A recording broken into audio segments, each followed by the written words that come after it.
Welcome to Disha TV news. ముందుగా headlines.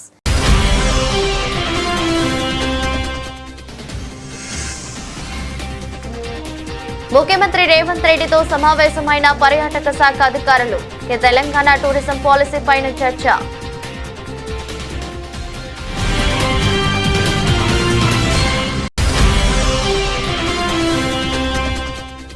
AP వ్యాప్తంగా 45,094 ప్రభుత్వ ఎయిడెడ్ పాఠశాలల్లో మెగా పేరెంట్స్ టీచర్ మీటింగ్లు. బాపట్ల పురపాలక ఉన్నత పాఠశాలలో కార్యక్రమానికి హాజరైన సీఎం చంద్రబాబు.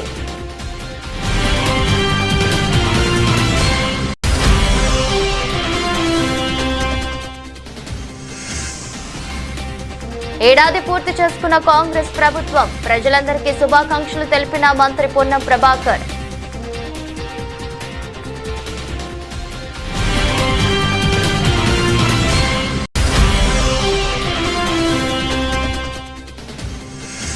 జగన్ ను అవమానించేలా పోస్టులు పెట్టిన వారిపై చర్యలు తీసుకోవాలి. గుంటూరు పట్టాభిపురం పోలీస్ స్టేషన్లో మాజీ మంత్రి అంబటి రాంబాబు ఫిర్యాదు.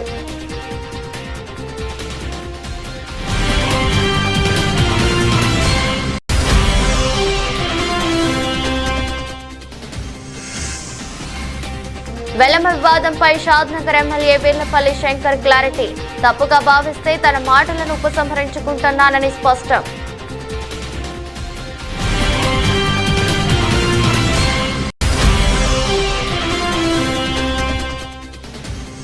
పెద్దకోడూరు పాలిటెక్నిక్ కళాశాలలో పక్కదారి పడుతున్న సన్న బియ్యం. ప్రభుత్వ బియ్యాన్ని వ్యాపారస్తులకు అమ్ముకుంటున్న కళాశాల ప్రిన్సిపల్.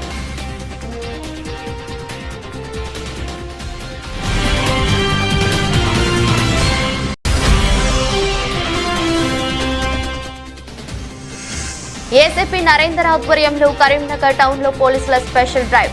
జంక్షన్లలో నిర్దేశిస్తున్న సుమారు 40 మందిని పునరావాస కేంద్రాలకు తరలించిన పోలీసులు.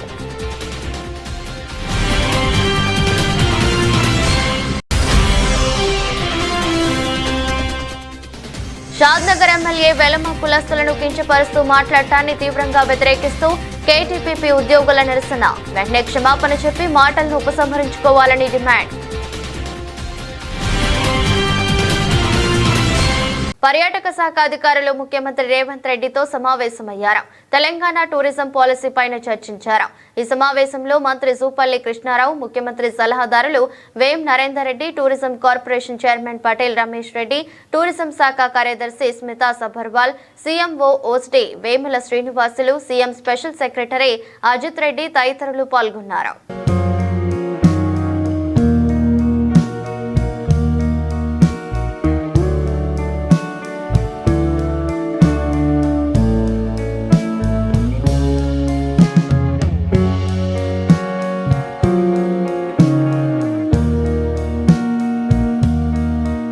రాష్ట్ర వ్యాప్తంగా 45,094 ప్రభుత్వ ఎయిడెడ్ పాఠశాలల్లో మెగా పేరెంట్స్ టీచర్ మీటింగ్లు ఘనంగా జరుగుతున్నాయి.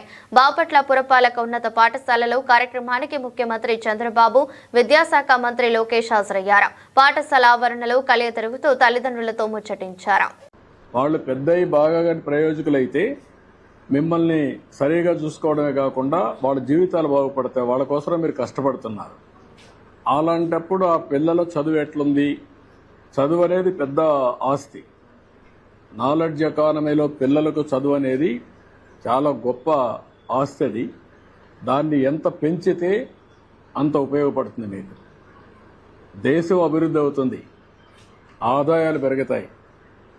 ఆ ఆదాయం పెరిగిన ఆదాయం మీ కుటుంబానికి రావాలంటే, మీ పిల్లలకు రావాలంటే చదువు చాలా ముఖ్యం. అందుకనే ఈరోజు లోకేష్ గారి ఆధ్వర్యంలో ఫస్ట్ టైం దేశంలోనే మెగా పెద్ద ఎత్తున తల్లిదండ్రుల సమావేశం పెట్టాడు. కనీసం మీలో ఒక ఆలోచన విధానాన్ని మార్పు తీసుకురావడానికి, మీ పిల్లల్ని పెంచి పోషించడమే కాకుండా వాళ్ళ మీద ఖర్చు పెట్టడమే కాకుండా ప్రయోజకులు చేయడం మీ బాధ్యత. ఆ ప్రయోజకులు చేయాలంటే బాగా చదివించాలి. ఆ చదివించాలంటే ఈ స్కూల్కి వచ్చినప్పుడు ఏం చేస్తున్నారో కూడా మీకు తెలిస్తే దానివల్ల మీ పిల్లలు కూడా సహకరిస్తారు టీచర్స్కి. వాళ్ళు చిన్నపిల్లలు కాబట్టి వాళ్ళకి తెలియదు. ఇప్పుడు బాగా చదువుకుంటే వాళ్ళ జీవితాలు బాగుపడతాయి. దానికోసం పెట్టాం. సంతోషం మీ అందరితో మాట్లాడుతున్నాం. కాంగ్రెస్ ప్రభుత్వం ఏర్పడి ఏడాది పూర్తి చేసుకున్న సందర్భంగా ప్రజలందరికీ మంత్రి పొన్నం ప్రభాకర్ శుభాకాంక్షలు తెలిపారు. రాబో రోజుల్లో మరింత ప్రజల సంక్షేమానికి, రాష్ట్ర అభివృద్ధికి తమ ప్రభుత్వం కృషి చేస్తుందని మంత్రి పేర్కొన్నారు. నేటికి మంత్రిగా ప్రమాణ స్వీకారం చేసి 1 సంవత్సరం అయింది. శాఖల పరంగా, ప్రభుత్వ పరిపాలన పరంగా రేవంత్ రెడ్డి గారు ముఖ్యమంత్రిగా, బట్టి విక్రమార్క గారు ఉప ముఖ్యమంత్రిగా, సహకార కేబినెట్ మంత్రులు, శాసనసభ్యులు, శాసన మండలి సభ్యులు, కార్యకర్తలందరి సహకారంతో, అధికారుల సహకారంతో ఒక ప్రజాసేవ లోపల సంతృప్తికరంగా సేవ చేసినాం. ప్రభుత్వం అనేక చారిత్రాత్మక నిర్ణయాలు తీసుకుంది. ముఖ్యంగా రైతాంగ రుణమాఫీ కావచ్చు, 200 యూనిట్ల ఉచిత విద్యుత్ కావచ్చు, 500 సిలిండర్ కావచ్చు, లేదా తెలంగాణ అక్క చెల్లెలందరికీ ఉచితంగా మహిళలు బస్ ప్రయాణం చేయడం కావచ్చు, ఒక విద్యార్థి నాయకుడిగా గతంలో ఉద్యమించిన హక్కు అయినటువంటి పిల్లల బస్ ఛార్జీలు పెంచడం కావచ్చు, ఈ విధంగా అనేక రకాల సంక్షేమ కార్యక్రమాలు చేసిన ఈ ప్రభుత్వం తప్పకుండా భవిష్యత్తు 4 ఏళ్లలో మేము ఇచ్చిన హామీలన్నీ పూర్తి చేస్తామనే విషయాన్ని తెలియజేస్తూ, ఆ విధంగా ప్రజలంతా ఈ ప్రభుత్వాన్ని ఆశీర్వదించాలా ఈ మొదటి సంవత్సరం పూర్తి చేసుకుంటున్న సందర్భంగాని కోరుతూ అందరికీ నా హృదయపూర్వక నమస్కారాలు తెలియజేస్తాను. వైసీపీ అధినేత మాజీ సీఎం వైఎస్ జగన్ కు చెందిన ఫోటోలను మార్పింగ్ చేసి సోషల్ మీడియాలో పోస్టింగ్లు పెడుతున్న వారిపై చర్యలు తీసుకోవాలని మాజీ మంత్రి అంబటి రాంబాబు డిమాండ్ చేశారు. గుంటూరు పట్టాభిపురం పోలీస్ స్టేషన్లో ఫిర్యాదును అందజేశారు. ఈ సందర్భంగా ఆయన మీడియాతో మాట్లాడుతూ జై టీడీపీ ట్విట్టర్ పేజీలో వైసీపీ నాయకులను అవమానించే విధంగా మంత్రి నారా లోకేష్ సృష్టించిన రోబో సీమరాజు అనే వ్యక్తి వైసీపీ కండువా వేసుకుని పోస్టులు పెడుతున్నారని ఆరోపించారు. ఈ పోస్టులతో మనోభావాలు దెబ్బతింటున్నాయని ఆందోళన వ్యక్తం చేశారు. సోషల్ మీడియాలో అసభ్యకరంగా పోస్టులు పెడుతున్నారని, సీఐ నుంచి డీజీపీ స్థాయి వరకు వైసీపీ నాయకులపై అక్రమ కేసులు పెడుతున్నారని విచారం వ్యక్తం చేశారు. వైఎస్ జగన్ సతీమణి భారతి మీద కూడా అసభ్యంగా పోస్టులు పెడుతున్నారని మండిపడ్డారు.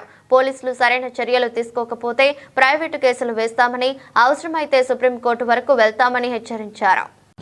వాళ్ళు తెలుగుదేశం వాళ్ళు జగన్మోహన్ రెడ్డి గారి మీద అసభ్యకరంగా పెట్టినటువంటి పోస్ట్ మీద యాక్షన్ తీసుకోమని చెప్పడం కోసం మేము ఈ కంప్లైంట్ ఇవ్వటం జరిగింది.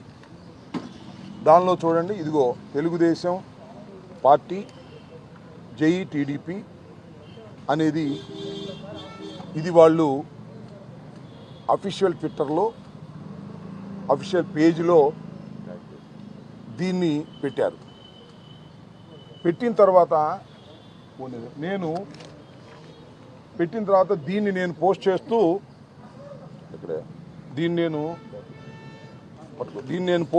దీన్ని ట్విట్టర్లో పోస్ట్ చేస్తూ ఏం చెప్పానంటే, అయ్యా మీరు ఈ విధంగా పెట్టారు, ఈ విధమైన మార్ఫింగ్ చేసి మా నాయకుడిపై పోస్టులు పెడుతూ మాకు నీతులు చెప్పారు, కేసులు పెడుతున్నారు. మేము కూడా ఎన్సీబీ మీద, నారా లోకేష్ మీద ఈ మార్ఫింగ్ చేసే ఫోటోలు పెట్టలేమా? ఈ అసభ్యకరమైన పోస్టును తక్షణమే డిలీట్ చేయండి, లేదంటే చట్టపరమైన చర్యలకు వెళ్తాము, జాగ్రత్త అని మళ్ళీ నేను ట్విట్టర్లో పోస్ట్ చేశాను. ఈవెన్ దెన్ అప్పుడు కూడా వారు తొలగించలేదు. దాన్ని దృష్టిలో పెట్టుకొని ఈరోజు దీని మీద యాక్షన్ తీసుకోవాల్సిందిగా, మా నాయకుడిని ఈ విధంగా అవమానకరంగా మీరు మాట్లాడుతున్నారు, వీరి మీద మీరు యాక్షన్ తీసుకోండి అని కంప్లైంట్ ఇవ్వడం కోసం వైఎస్ఆర్ కాంగ్రెస్ పార్టీ తరఫున మేమందరం ఇక్కడ ఉన్నటువంటి ఫాతిమా గారు కానీ, అదేవిధంగా వేణుగోపాల్ రెడ్డి గారు ఎక్స్-ఎమ్మెల్యే గారు కానీ, ఇంకా కౌన్సిలర్సు, ఇంకా అందరం కలిసి జట్టుగా వచ్చి ఈ కంప్లైంట్ని వారికి సబ్మిట్ చేశాం. దాంతోపాటు ఎక్నాలెడ్జ్మెంట్ కూడా తీసుకుంటున్నాం. వెలమలను దూషించారన్న వివాదంపై రంగారెడ్డి జిల్లా షాద్ నగర్ ఎమ్మెల్యే వీర్లపల్లి శంకర్ స్పందించారు. తన మాటలు వెలమ జాతికి సంబంధించినవిగా భావిస్తే తన మాటలను ఉపసంహరించుకుంటున్నారని ఎమ్మెల్యే శంకర్ స్పష్టం చేశారు.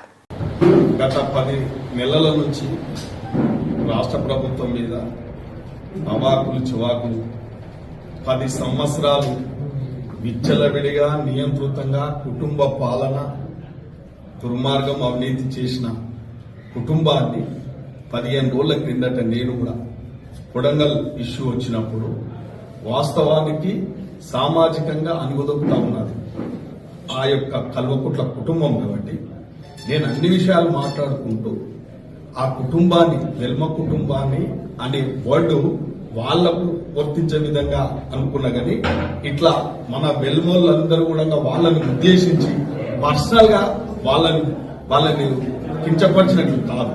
అటువంటిది ఏమన్నా మిగతా వెల్మా కులస్తులందరూ వేరే రకంగా భావిస్తే నేను అన్న వర్డ్ కూడా విడ్రా చేస్తున్నా. అటువంటిది ఉద్దేశం కాదు నాకు. ఒక కల్వకుంట్ల కుటుంబం అరాచకాలు చేసింది, 10 సంవత్సరాలు కాంగ్రెస్ కార్యకర్తలను ఇబ్బంది పెట్టిండ్రు, సామాజిక వర్గంగా మమ్మల్ని కూడా ఇబ్బంది పెట్టిండ్రు. కాబట్టి వాళ్ళ మీద ఉన్న అక్కస్తోనే మాట్లాడుతున్నా తప్ప మేము వేరే ఇతర వెల్మా వాళ్ళను మాట్లాడే ఉద్దేశం కాదు. ఒకవేళ అటువంటి మాట్లాడినట్టుంటే కూడా నేను విడ్రా అవుతున్నాను. డీప్ టెక్నాలజీ ద్వారా ప్రజలకు మరింత చేరువకు తీసుకువెళ్లేందుకు ప్రయత్నాలు చేస్తున్నామని ఆంధ్రప్రదేశ్ ముఖ్యమంత్రి నారా చంద్రబాబు నాయుడు తెలిపారు. డీప్ టెక్నాలజీపై ఈరోజు సదస్సులో చర్చించామని అన్నారు. సాంకేతికతను వినియోగించుకుని ఏపీని మరింత అభివృద్ధి చేయాలని ఆలోచిస్తున్నామని చెప్పారు. సాంకేతికతను వినియోగించుకుని పరిపాలనకు మరింత సౌలభ్యం ఉంటుందని సూచించారు. ఈచ్ వన్ ఎంటర్ప్రెన్యూర్ వన్ అని నాదం ముందుకు వెళ్తున్నామని వివరించారు. 4PC విధానంతో పాటుగా 4E విధానం కూడా అమలు చేస్తామన్నారు. I'm telling you, government approach very clear. As on today, historical information we are having, some of the department, but stand alone. Pensions, one format, one department. Health is different, or ration is different. Like there's so many departments, so many ways we are using. Now I am bringing one citizen, all services, one family. This is the concept we are working. Historical data we are having. Dynamic data we are collecting through Ayushman Bharat. Every day somebody is going to doctor, he will treat, he will update data. That type of data. Second, through IoT's data or CCTV camera data, or tomorrow drones I am sending that data, every data. By using all these things, then I want to go artificial intelligence and also predictive analytics, finally ML, AL, anything for a matter, then deep technology. Ultimately, I want to provide best solution for the problem without confusing anybody. That is where nowhere in the country as on today, governments have done. First time I am approaching integrating with all the data. Truth is one. The truth, how to bring it, individual, family, on various problems. It may be health, education, skill, agriculture, anything for that matter. All layers we are building. There, if you can come, any ideas, we will be very happy to associate with you. రాష్ట్ర పర్యాటక excise శాఖ మంత్రి జూపల్లి కృష్ణారావు కామారెడ్డి జిల్లా జుక్కల్లో పర్యటించారు. నిజాం సాగర్ ప్రాజెక్టును సందర్శించిన ఆయన goal బంగ్లా వద్ద ఏర్పాటు చేసే టూరిజం స్పాట్ ను పరిశీలించారు. జిల్లా కలెక్టర్ ఆసిఫ్ సంగ్వాన్ తో మాట్లాడుతూ ప్రాజెక్ట్ నీటి మట్టం, పర్యాటక కేంద్రం ఏర్పాటుకు అవసరమయ్యే స్థల సేకరణపై వివరాలు అడిగి తెలుసుకున్నారు. అక్కడి నుంచి హెడ్డర్స్ లూయిస్ జల విద్యుత్ ఉత్పత్తి కేంద్రానికి వెళ్లి జల విద్యుత్ ఉత్పత్తి కేంద్రాన్ని సందర్శించారు. ఈ సందర్భంగా మంత్రి మాట్లాడుతూ నిజాం సాగర్ ప్రాజెక్టులో 365 రోజులు నీళ్లు ఉంటాయని, అందుకే ఇక్కడ టూరిజం ఏర్పాటుకు త్వరలో టెండర్లు పిలుస్తామని తెలిపారు. మీడియా మిత్రులందరికీ నమస్కారం. ఈ రోజున టూరిజం ప్రమోషన్ లో భాగంగా నిజాం సాగర్ రావడం జరిగింది. ఈ నిజాం సాగర్ చూసిన తర్వాత నాకు చాలా సంతోషంగా ఉంది. ఎందుకంటే ఒక అద్భుతమైనటువంటి వాతావరణం, అది కూడా 100 సంవత్సరాల క్రితం ఆనాడు సాంకేతిక పరిజ్ఞానం లేని శతాబ్దం కింద కట్టినది, చెక్కు జరగకుండా పర్ఫెక్ట్ పక్కా ఉంది. అది కూడా పైన ఎత్తైనటువంటి ప్రాంతాల్లో. అది చూస్తే మొత్తం టోటల్ గా వ్యూ కనపడతా ఉంది. దాంతో పాటుగా ఇదొక అంటే మొట్టమొదటి ప్రాజెక్ట్ ఆ రోజుల్లో 27 TMC. అది కూడా 365 రోజులు కూడా ఆయకట్టు నీళ్లు వాడినా కూడా ఇంకో 5 TMCలు 365 days ఉంటాయి. కాబట్టి టూరిజం డెవలప్ చేయడానికి కూడా ఇది మంచిగా అద్భుతమైన వాతావరణం. తప్పకుండా ఈ శాసనసభలోనే ఈ యొక్క టూరిజం పాలసీని కూడా ప్రవేశపెట్టే కార్యక్రమం చేస్తా ఉన్నాం. తర్వాత అంటే మొదటి సంవత్సరం జనవరిలోనే దీనికి సంబంధించి ఒక టెండర్స్ పిలిచే కార్యక్రమం చేసి దాన్ని పబ్లిక్ ప్రైవేట్ పార్ట్నర్షిప్ అంటే ఏ స్థాయిలో ఏ విధంగా డెవలప్ చేస్తుంది. పోలీస్ శాఖకు వెన్నెముకలా నిలిచి హోంగార్డులు అత్యుత్తమ సేవలు అందిస్తున్నారని పోలీస్ కమిషనర్ ఎస్పీ రాజశేఖర్ బాబు కొనియాడారు. శాంతి భద్రతల పరిరక్షణలో వారు అందిస్తున్న సేవలు మరవలేనివని పేర్కొన్నారు. శుక్రవారం గౌరవ వందనం స్వీకరిస్తున్న పోలీస్ ఏఆర్ గ్రౌండ్స్ 62వ హోంగార్డుల వ్యవస్థాపక దినోత్సవం నిర్వహించారు. హోంగార్డ్స్ జెండాను ఆయన ఆవిష్కరించారు. అనంతరం వారి గౌరవ వందనం స్వీకరించారు. సిపి మాట్లాడుతూ 1963లో రాష్ట్రంలో ఏర్పడిన హోంగార్డ్స్ వ్యవస్థ శాంతి భద్రతల పరిరక్షణ, ట్రాఫిక్ నియంత్రణ, నేర పరిశోధన, సిఐడి టాస్క్ ఫోర్స్, వాహన డ్రైవర్లు, కంప్యూటర్ ఆపరేటర్లుగా విధులు నిర్వహించారని చెప్పారు. కేంద్ర రాష్ట్ర ప్రభుత్వ సంస్థల్లోనూ విధులు నిర్వహిస్తున్నారని కొనియాడారు. ఏడాది 250 మంది తమిళనాడు ఎన్నికలకు బందోబస్తు విధులు నిర్వహించారని గుర్తు చేశారు. ఇటీవల విజయవాడ వరదల్లోనూ సమర్థంగా పనిచేశారని తెలిపారు. పోలీసులతో సమానంలో నగరంలోని అనేక బందోబస్తుల్లో పాల్గొంటున్నారని ప్రశంసించారు. ఈ ఏడాది 6 హోంగార్డులు మరణించారని, 8 మంది ఉద్యోగ విరమణ చేశారని, వారికి 70 లక్షలు అందించామని వివరించారు. మహిళా హోంగార్డులకు 3 నెలల వేతనంతో కూడిన సెలవు ఇస్తామని వెల్లడించారు. 2025లో ఉద్యోగ విరమణ చేసే వారికి శాలువాలు కప్పి ఘనంగా సత్కరించారు.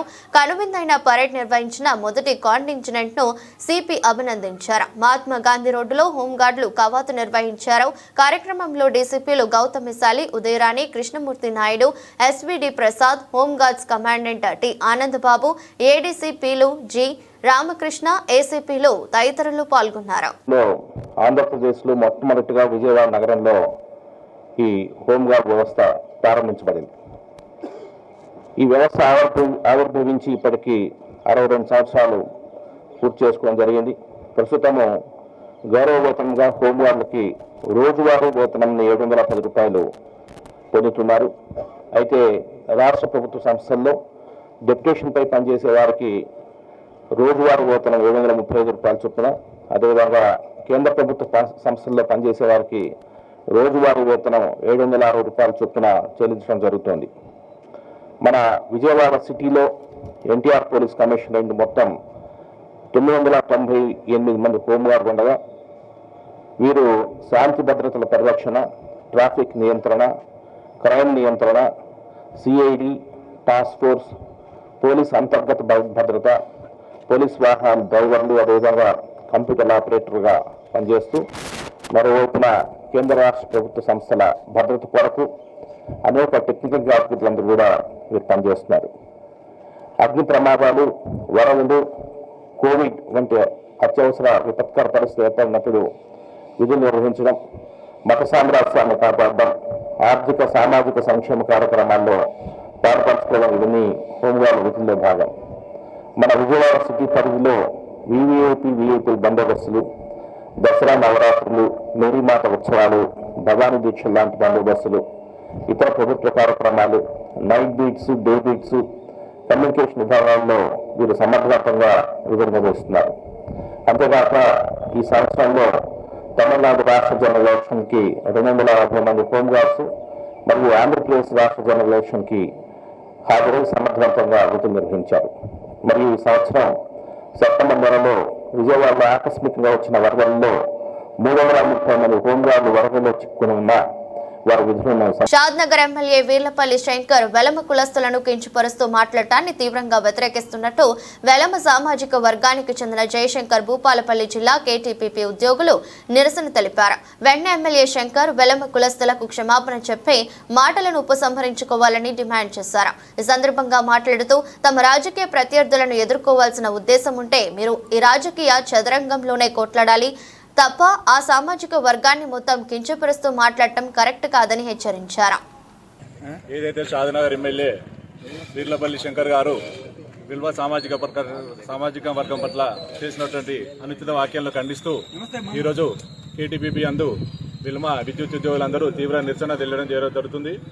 ఈ నిరసనలో భాగంగా వీర్లపల్లి శంకర్ గారిని కూడా హెచ్చరిస్తూ మీరు ఏదన్నా మీకు రాజకీయంగా ఎవరైనా ఎదుర్కోవాలనే ఉద్దేశం ఉంటే, మీ రాజకీయ ప్రత్యర్థులు ఎదుర్కోవాలనే ఉద్దేశం ఉంటే మీరు ఆ రాజకీయ చదరంగంలోనే పోట్లాడాలి తప్ప ఇలా ఆ సామాజిక వర్గాన్ని మొత్తం కూడా కించపరుస్తూ మాట్లాడడం కరెక్ట్ కాదు బిడ్డ. మేము నిన్న నానా కొడుక అన్న బిడ్డ, మేము అందరం కూడా కొడుక అనే అంటే ఎంతసేపు బిడ్డ నేను అనలేమా? దయచేసి, ఎందుకంటే వెల్మ సోదరులు అందరూ కూడా ఎక్కడ ఉన్నా కూడా చాలా మందితోటి అన్ని రకాల కులాలతోటి మతాలతోటి మేము సోదరాభావంతో మంచి మిత్రత్వంతో కలిసిమెలిసి ఉంటున్నాం. ఏ రోజు కూడా ఎక్కడ కూడా మేము ఇతర సామాజిక వర్గాలను కించపరిచి మాట్లాడిన దాఖలాలు లేవు. ముఖ్యంగా మీ యొక్క ధోరణి ఏంటంటే గతంలో కూడా ఒక చింతపండు నవ్వినటువంటి అతను కూడా వెల్మ సామాజిక వర్గాన్ని అతనికి ప్రత్యేకంగా చెప్పాలంటే కేసీఆర్ మీద కోపం అంటే కేసీఆర్ని ఎదుర్కోండి, కానీ సామాజిక వర్గం కించపరచడం అనేది మీ యొక్క మానసిక అంగవైకల్యానికి మీ యొక్క కుంచిత మనస్తత్వాన్ని నిదర్శనంగా భావించాల్సి వస్తుంది. అదేవిధంగా గతంలో కూడా రాష్ట్ర అత్యున్నత న్యాయస్థానంలో వ్యక్తి కూడా వెలుమలకు పిరికడు బియ్యం అయితే సరిపోతాయి వాళ్ళెంత అని మాట్లాడడం, అలాంటి మాటలే ఇలాంటి చెంచాగాళ్లను ప్రోత్సహించినట్లుగా మేము భావించాల్సి వస్తుంది. దయచేసి అత్యున్నతమైనటువంటి స్థానాల్లో ఉన్నటువంటి వాళ్ళు బాధ్యతగా మెదులుతూ వాళ్ళ యొక్క కింది స్థాయి నాయకులను కూడా బాధ్యతగా ఉండేలా చూడాల్సిన బాధ్యత వాళ్ళపైన ఉందని భావిస్తూ ఇక కూడా భవిష్యత్తులో ఇలాంటి సంఘటనలు జరగకుండా చూసుకోవాల్సిన బాధ్యత మీపై ఎంత ఉందని కూడా ఈ కేటీపీపీ విద్యుత్ ఉద్యోగుల తరఫున హెచ్చరిస్తూ ఖబర్దార్ బిడ్డ, భవిష్యత్తులో కూడా ఇంకా ఇలాంటి మీరు మాట్లాడితే మాత్రం సహించేది లేదు. అందుకు మేము కేటీపీపీ విద్యుత్ ఉద్యోగుల తరఫున హెచ్చరిస్తున్నాం. సహజ నటన సావిత్రికే సొంతమని తెదేపా పోలిట్ బ్యూరో సభ్యుడు తొండెపు దశరథ జనార్దన్ అన్నారు. మహానటి సావిత్రి కళాపీఠం ఆధ్వర్యంలో హనుమం తరహై గ్రంథాలయంలో నిర్వహించిన సావిత్రి జయంతి వేడుకలకు ఆయన ముఖ్య అతిథిగా పాల్గొని ప్రసంగించారు. నటిగానే కాక దర్శక నిర్మాతగా చిత్ర పరిశ్రమలో తనకంటూ ఒక ప్రత్యేక స్థానాన్ని సంపాదించుకున్నారని కొనియాడారు. పరుచూరి విజయలక్ష్మి సావిత్రి కళాపీఠం పేరుతో సంస్థను నెలకొల్పి కార్యక్రమాలు నిర్వహించడం అభినందనీయమన్నారు. అనంతరం నిర్వాహకులు జనార్దన్ తో పాటు నవరంగ్ థియేటర్ అధినేత ఆర్వి భూపాలరావు ప్రసాద్ ను ఘనంగా సత్కరించారు. కార్యక్రమంలో దుర్గా కళామందిర్ నిర్వాహకుడు పాలేపు రామారావు, డేవిడ్ రాజు, ప్రబల శ్రీనివాస్ తదితరులు ఉన్నారు. సావిత్రి గారి కార్యక్రమానికి నేను ఫిల్మ్ డిస్ట్రిబ్యూటర్స్ సమావేశంలో మాట్లాడటానికి వచ్చినప్పుడు అక్కడ ఆహ్వానించడం జరిగింది. సావిత్రి గారు అంటే తెలియని వారు లేరు. నిజంగా ఆమె దక్షిణ భారత చలనచిత్ర రంగంలో చెరగని ముద్రేసింది. ఆమె నటిస్తూ ఉంటే కళ్ళతోనే నవరసాలు పండించేది. ఆమె హీరోలతో పాటు పోటీ పడి హీరోయిన్గా, సావిత్రి ఉంటే హీరోయిన్గా చూడటానికి వచ్చే రోజులు కూడా పూర్వం మనం చూసాం. పెద్దలు మీలో పెద్దలందరికీ తెలుసు. అట్లాంటి ప్రత్యేకతను సంతరించుకున్న సావిత్రి గారు మన పక్కనే తెనాలిలో పుట్టడం, ఆ తర్వాత పాపం కొద్ది వయసులోనే వారి తండ్రి గారు పరమపదించటం, పెదనాన్న గారి దగ్గర పెరగటం, పెరిగే టైంలో ఆయన గమనించాడు ఏమిటి నాట్యం పట్ల ఆసక్తి ఉందని, కళల పట్ల ఆసక్తి ఉందని ప్రోత్సహించాడు. ప్రోత్సహించి అప్పుడే తొలి దశలోనే పాతాళ భైరవిలో ఒక చిన్న పాత్రతో స్టార్ట్ చేసింది. ఆ తర్వాత ఆమె యొక్క నటనా చాతుర్యాన్ని చూసి పృథ్వీరాజ్ కపూరే ఆ కాలంలో ఆమెని అభినందించారు. పువ్వు పుట్టగానే పరిమళిస్తుంది అంటారు చూడండి, అప్పుడే ఆమె యొక్క నైపుణ్యం తెలిసిపోయింది. అలా ఆమె ఎంతో గొప్ప కళాకారునిగా ఎంతో మందికి ఆదర్శంగా నటనలో నిలిచి మరి కొద్ది వయసులోనే పాపం 47 సంవత్సరాల వయసులో మనల్ని విడిచి వెళ్ళిపోయింది. సరే, మీ అందరికీ తెలుసు ఆమె చాలా సున్నిత మనస్కరాలు, అనేక ఇబ్బందులు పడ్డది. చరిత్ర మీరంతా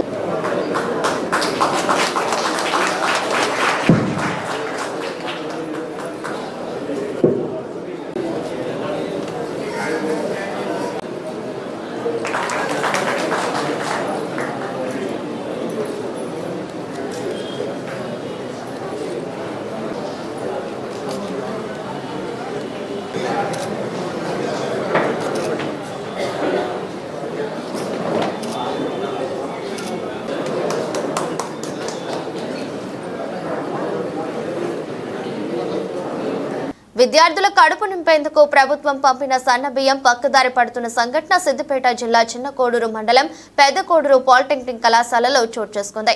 కళాశాల ప్రిన్సిపాల్ ప్రభుత్వ బియ్యాన్ని వ్యాపారస్తులకు అమ్ముకుంటున్న ఘటన వెలుగులోకి వచ్చింది. స్వయంగా కళాశాల ప్రిన్సిపాలే బియ్యం సరిగా లేవన్న సాకుతో సంతకం పెట్టి మరీ ఆటోల ద్వారా వ్యాపారులకు సరఫరా చేస్తుంది. కాగా శుక్రవారం ఒకరోజే 465 కిలోల బియ్యాన్ని వ్యాపారులకు బియ్యం అమ్మింది.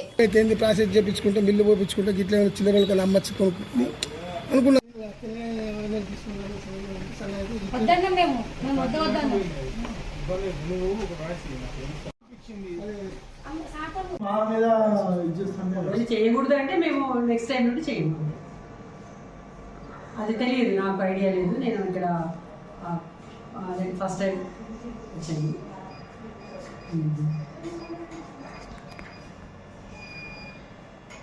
కరీంనగర్ కమిషనరేట్ టౌన్ లో పోలీసులు స్పెషల్ డ్రైవ్ నిర్వహించారు.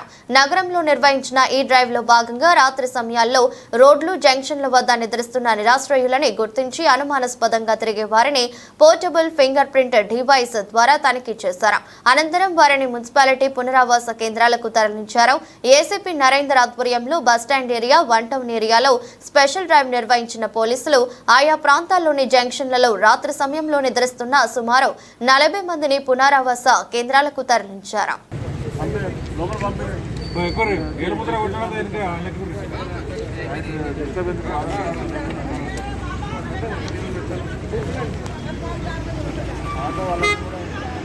వార్తలు ముగించే ముందు మరోసారి హెడ్లైన్స్.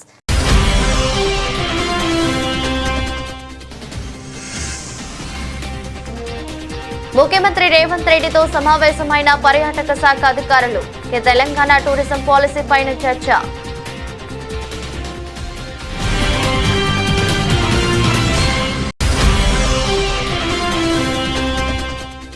ఏపీ వ్యాప్తంగా 45,094 ప్రభుత్వ ఎయిడెడ్ పాఠశాలల్లో మెగా పేరెంట్స్ టీచర్ మీటింగ్లు. బాపట్ల పురపాలక ఉన్నత పాఠశాలలో కార్యక్రమానికి హాజరైన సీఎం చంద్రబాబు.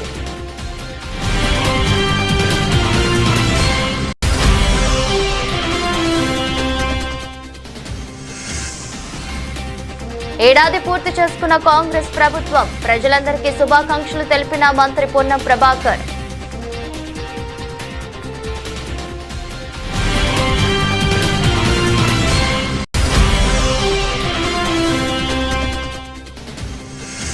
జగన్ను అవమానించేలా పోస్టులు పెట్టిన వారిపై చర్యలు తీసుకోవాలి. గుంటూరు పట్టాభిపురం పోలీస్ స్టేషన్లో మాజీ మంత్రి అంబటి రాంబాబు ఫిర్యాదు.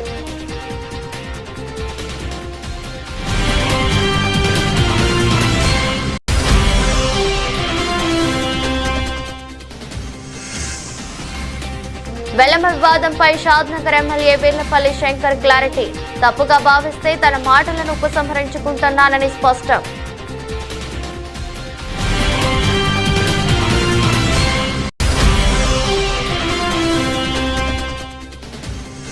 పెద్దకోడూరు పాలిటెక్నిక్ కళాశాలలో పక్కదారి పడుతున్న సన్న బియ్యం. ప్రభుత్వ బియ్యాన్ని వ్యాపారస్తులకు అమ్ముకుంటున్న కళాశాల ప్రిన్సిపల్.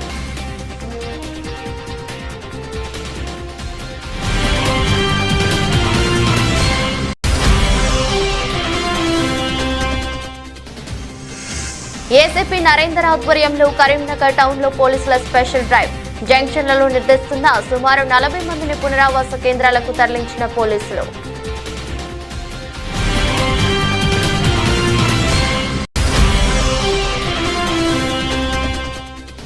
షాద్నగర్ ఎమ్మెల్యే వెలమ కులస్తులను కించపరుస్తూ మాట్లాడటాన్ని తీవ్రంగా వ్యతిరేకిస్తూ కేటీపీపీ ఉద్యోగుల నిరసన. వెంటనే క్షమాపణ చెప్పి మాటలను ఉపసంహరించుకోవాలని డిమాండ్. ఇది బులెటిన్. మరో బులెటిన్లో మళ్ళీ కలుద్దాం. అంతవరకు సెలవు. నమస్కారం.